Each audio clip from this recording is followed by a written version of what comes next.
என்னை அழைத்தால் நிச்சயம் பிரச்சாரம் செய்வேன். கடந்த 4 ஆண்டுகளில் தமிழகத்தில் சட்ட ஒழுங்கு மிக மோசமாக இருக்கிறது. மாணவர்கள் வரை தவறான உணர்வு பெருகி சட்ட ஒழுங்கு மோசமான நிலைக்கு சென்றுவிட்டது. இந்த ஆட்சி மாறினால்தான் எல்லாம் சரியாகும் என்றார்.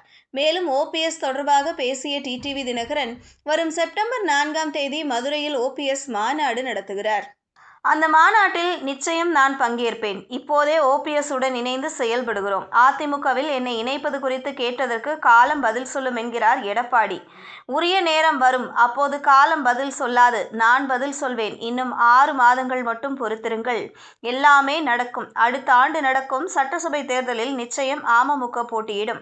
என்டிஏ கூட்டணியில் தான் நாங்கள் இருக்கிறோம். 2026இல் தமிழ்நாட்டில் கூட்டணி ஆட்சிதான் இருக்கும். அமித்ஷா என்ன கூறினாரோ அதைத்தான் நானும் கூறுகிறேன் என்றார். இதுபோன்ற செய்திகளை தெரிந்து கொள்ள செய்தி புனலுடன் இணைந்திடுங்கள்.